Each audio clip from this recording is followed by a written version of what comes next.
Hey, it's Rovex, and I've been a Challenger player for over 10 years. Recently, I played support professionally for Team Liquid and Cloud9's NACL affiliate org, and now I am making content in the off-season to help you climb to the highest ranks as a support. Hey, what's up guys? Today we got a Poppy gameplay. Hey, what's up guys? Today we have a support Poppy gameplay commentary versus ALICOPTER. So we're in a Challenger GM game. It's pretty chill. Nothing too serious, just another day in the life. But let's see what we can learn from this game.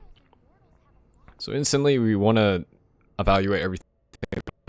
So I'm going to look at the scoreboard quite often during level 1, see how I want to play lane early, and see how I want to play with my jungle. See how I want to play with my mid.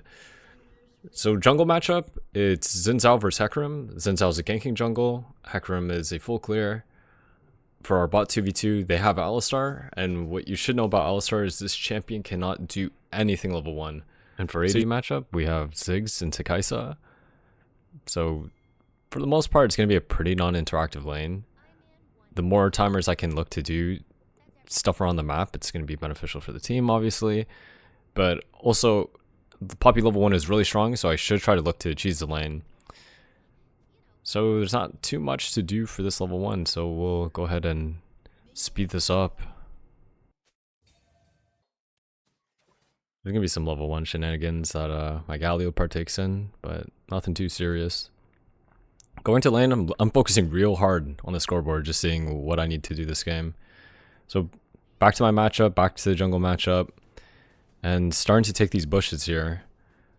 So usually I want to look for a harass with my passive, but they are just playing 2 screens away. Usually you can look for a wallbang with Poppy E if they try to enter the bush, and if they don't, you can usually get it against the wall that they're hugging now, but they are just playing way too safe.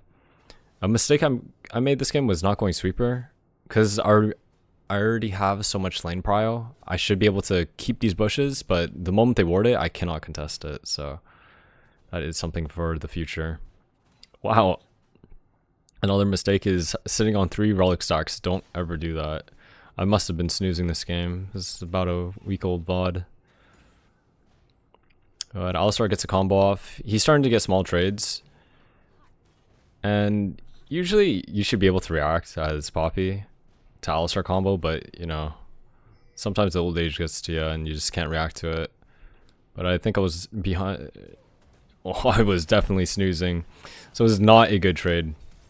But again, Poppy is very powerful. Her base stats are insane. Even though Alistar got a very favorable trade, he was forced to burn flash just because I had to do so much damage. And there you go. I'm warmed up. Boom, Alistar can't combo. Deny him there. But yeah. Wave for them is pretty good. They should try to get a recall. And ALICOPTER loses his mind. I don't know what that was. So we're kind of bailed out of lane, but if their support didn't end, usually we just handshake a base here because this is the cannon wave and both people want to reset. So either way, my AD is going to take a base here, and now we're just up a kill.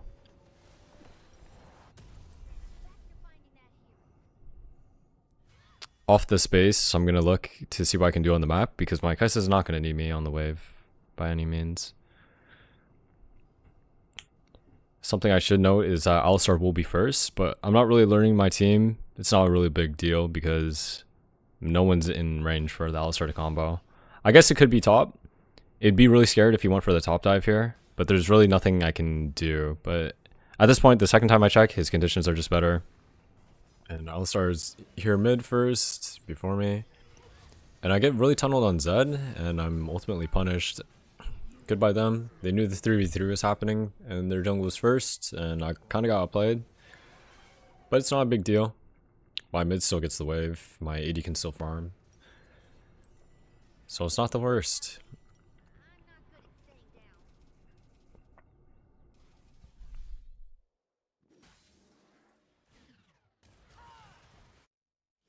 I see that my Kaisa's wave is still good. So I decide to deploy topside because I want to So the real important thing to keep in mind of what I'm trying to do is always match the Alistar when I know my conditions are better on my team. My AD is always getting the waves out, and my mid is holding the Zed hostage, so I just want to make sure Alistar is not going to impact either lane. And for me to do that, I'm trying to get vision to kind of see what he wants to do. So he's posturing towards bot side, and now I have mid vision, so I can commit to being just bot lane. And I know if we keep matching lanes, we're always going to win. He hex flashes over, and absolutely nothing happens. Something to note, in Kai'Sa Ziggs, if you're even as Kai'Sa Ziggs, you are winning. You outscale the pick. It's a very common counter pick to pick Kai'Sa into Ziggs AD carry. Just because you can easily dive him and Kai'Sa scales so well into the late game.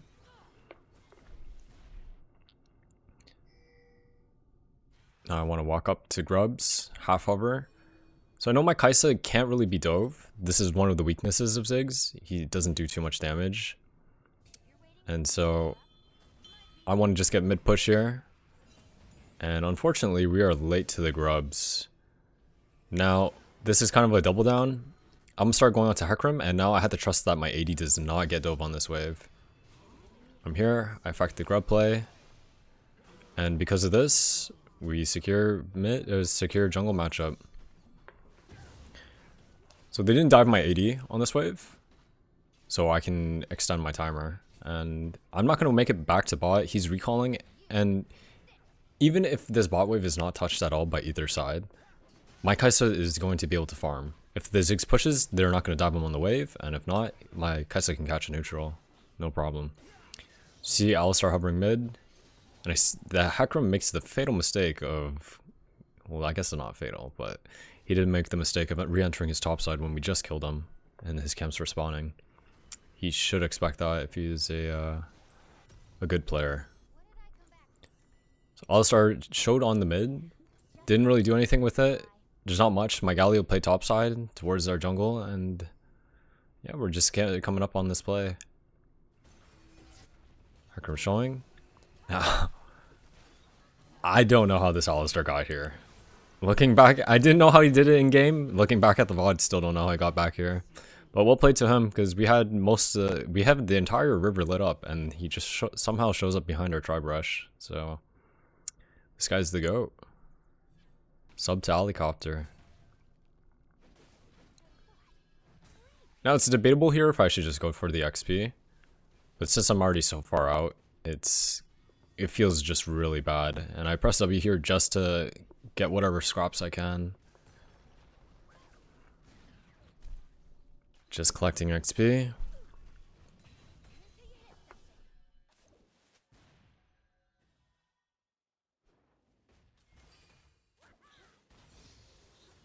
Nothing much to do here. We're just trying to get XP for 6. My lane's really neutral, and I'm periodically, every couple of seconds or less, I'm looking at the map and seeing what I can do. I see Hecarim on top side. We see the pings, try to trade on Alistar, and once again we get a splash.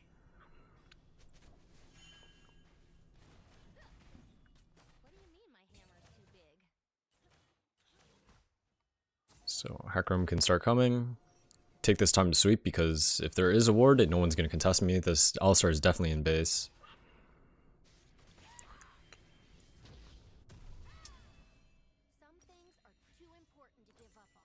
It's a bad W. You use it when you actually leave, so there's some criticism for myself. Alistar should also be on map. I should be pinging here, but it seems like my Galio knows to play to where his vision is, so it's pretty okay. Well, okay, if Alistar's on the top side, this is really bad. I should always ping from above him to play into the bot pocket, even if he's gonna show in the bot lane. So here, these guys are way overextended, and they're gonna be punished. Great E by Kai'Sa. They do take the tower. This is, I mean, it's just kind of cause and effect from Kai'Sa dying on from ALICOPTER's ninja appearance, coming from the shadows. This is like a kind of feels bad moment, because we chased the play. They got the tower and they won for one, And now we're kind of just being tailed around the map, but we're starting to lock in, get objectives, and we'll start controlling the pace of the game. Instant reaction to the Alistair W. We're finally warmed up.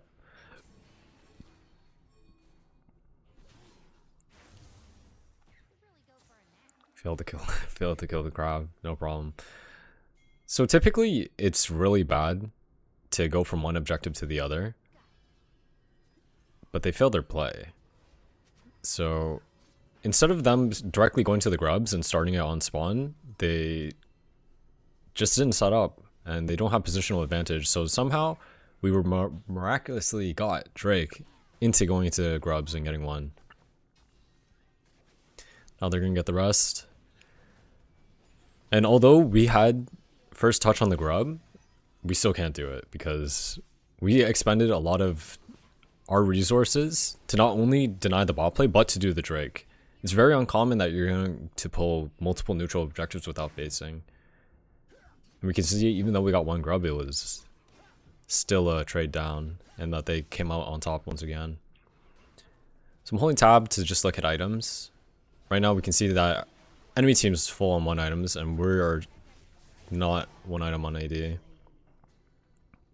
feels bad. Our mid lane dies top to a 3v1. But now our strong member is coming in. He's TPing. I ulti 2 people into my Kled. And I'm just kind of 1v1 with the Yone now. So in this fight, I see I'm 1v1ing their mid. It can only be good. The guy's a full item, and he's deciding to mark the poppy. Or he's not a full item, but he's marking the poppy.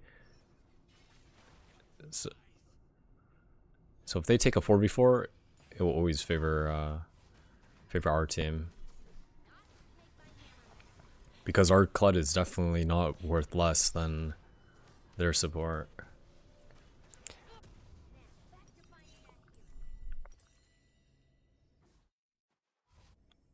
Same thing again. The main thing I'm looking at every deploy is, does somebody need me? And the first person I'm gonna look is my AD, and then I'm gonna briefly look at my mid, and then it'll be my top lane. And that's just based off vicinity most of the time, but early game, obviously you are supporting your AD carry, so they should always get priority. But you can always measure urgency. So unfortunately he gets solo killed, but we can see the numbers here. Zed has no CDs. This is a 3v3. And my Zin is getting very strong. And yep. Our Hecarim was not here to cover this mid play, but we should have always opted into the 3v3 anyways. The fact that Hecarim didn't cover it means he doesn't trade the 1-for-1, but it'll always be good for us. And just some small notes for Poppy mechanics. That's a Poppy exclusive mechanic to cancel Ziggs W. Other champions can do it, but not at that range. And again, here this time he gets the better of me. I don't cancel his W, I'll admit it, but it's just never a positive trade when his Hecarim can't full commit. Okay. So from my POV, there's just nothing to be on the map for. I have 1 trinket, but I have no HP. I don't want to pull my jungler away from his camps to get a ward, so I might as well just base and find my own timer to ward. I see that top's volatile, and I see that we're pretty much open bot, and the wave's coming into us, so there's no reason for me to ever be bot here. I might as well go to where there's action happening on the map, and right now my top is fighting to the death. Looks like he's mounted. It looks like Yona's conditions are terrible, and we see Hecarim. So now the last thing is just finding the Alistar, who shows up in front of me. And again, we want to hold our ground if we're stronger. And right now, the Yone TP's back, and now he has better conditions than my Kled. I just want to make sure these guys don't clear for free, but I never want to fight. On my top jungle reset, they're going to walk in together and get vision. There's not really much for me to do because I want to play Herald, but my jungler needs to farm. So at this point, I'm going to go to where he is, and I'm going to take the fight bot side. I lose a lot of HP here on mid. and I ultimately die. Their jungle ints too, but the big mistake I made was even entering river when I had vision. There was no rush for me to go there, and then obviously I've been playing on the line for most of this game, like being in max vicinity of the enemy, but here I was finally punished for it. I got hit by the Ziggs satchel, and yeah, I lost. I died for it. But luckily my team cleaned up and got the Hecarim. Tops fighting. It's the same thing. Every base is the same thing. Who needs me? I'm just checking every lane. And this time their Yone gets the solo kill on my top. And I'm just going to help the next person that needs help. My Kai'San's conditions are bad. I'm going to sweep the wards that they placed earlier, because my Kai'Sa's not going to need help on that wave. And here I'm just going to look for vision. The nice thing about melee supports is you can usually solo ward. It's not like if you're playing Enchanter. If there was a Hecarim that were to like pull up on me right now, as Poppy, I could not give two hoots. But if I was playing somebody like Nami or any Enchanter really, it's just not a good time to be there. I see bots fighting. I already have vision of Herald, so if they do the Herald, we'll know, and we can either try to contest them or cross over. And if they don't, then we know we can play for it. So here, Hecarim's doing the Herald. We do have numbers. It's a 4v4, but my jungle's in base, so taking a full-on fight is not super ideal, but soft contesting is always a good idea, because they don't necessarily know where my jungler is, even though he just showed bot. And they make the decision to go off, and Alistar is just caught out. And this was all based off of the vision that I got earlier on the Rift Herald. Because of that, we're able to just able to commit to either side of any fight, and we'll always know the numbers. And at this point, my Xin Zhao is just so much stronger than their Hecarim that he's able to start frontlining. We get the kill, and just like that, off of one play that I did maybe 2 minutes ago, it gave us enough information to be able to full commit to a fight that ultimately leads us to start hard winning the game. At this point, it's just our game to throw. So it's the same concepts that we want to go over. If we're stronger, we want to match it, and then if we're weaker, we want to trade sides. And for most of this game, we don't really trade sides, but we definitely do match it when we feel strong. Galio's pretty overextended. I'm never going to let this XP drop. A lot of supports see minions and decide to just leave it, but eat up, man. It's free gold, free XP. It's OP.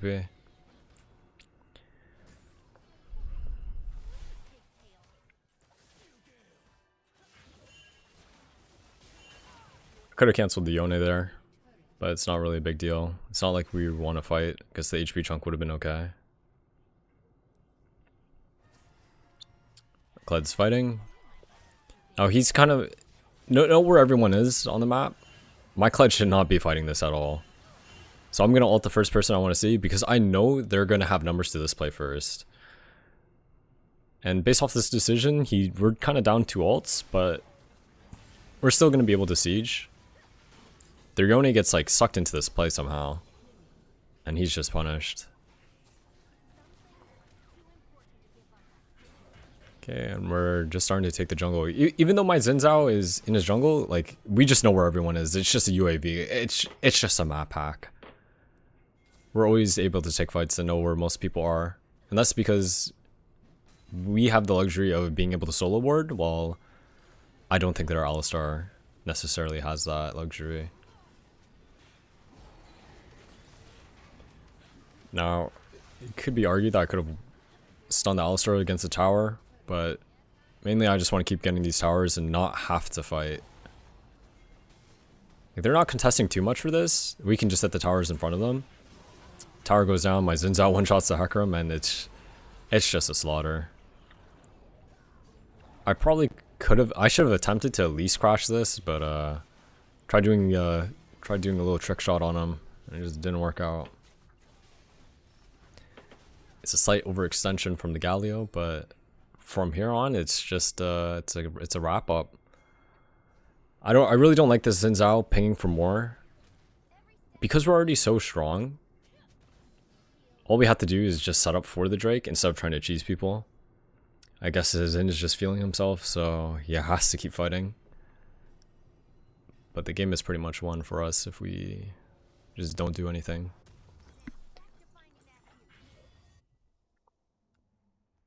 Now, if this deploy, the only thing that matters is the neutral rather than the laner, because there's no one on the map. And there's a Baron, and you never want to give this over. We have full vision on bot side, so just getting one word on Baron will be enough for us. Nice. They can't do Baron in front of our face now. I see Alistar posturing so far out. I'm always gonna just walk in. And here, Hakram walks up after Alistar leaves, and he's just punished as well. Not all information comes from words. A lot of times you can get information from what the enemy does and how they click, but you don't have to be that advanced with most things. Generally, a ward and a control ward will give you more than enough information about it, so high consistency. There's just a slaughter. After we get Baron, and most of the game will play out for itself, so we'll just go ahead and go straight to the siege from here.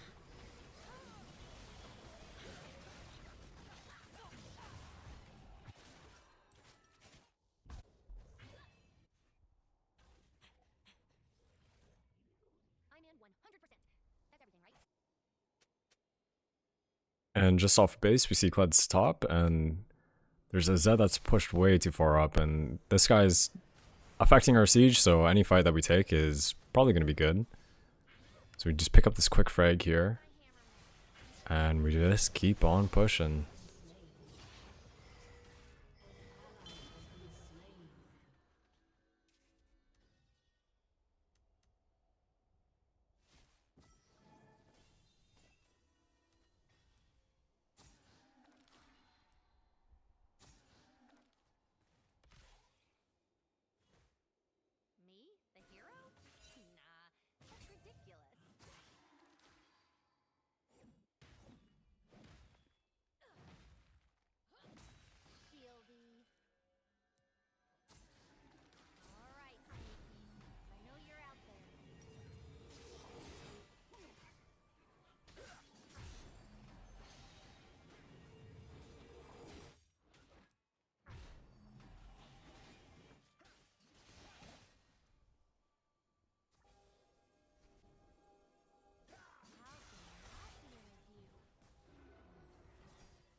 Some more fighting shenanigans. We're just in the jungle.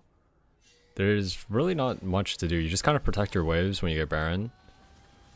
And here I ult, make sure my Kai'Sa's okay, and then turn on the other side to make the numbers even. And it just looks too free.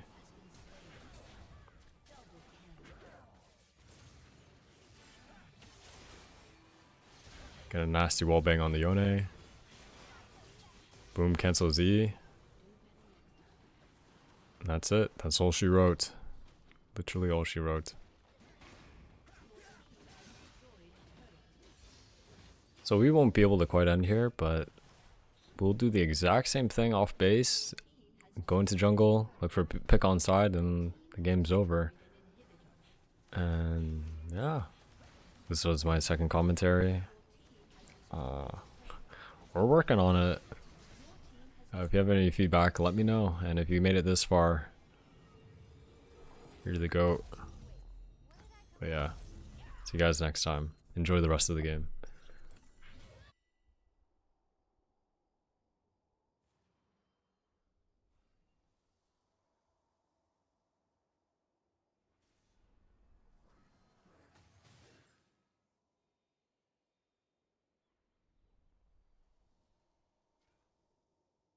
Who knew there were so many heroes?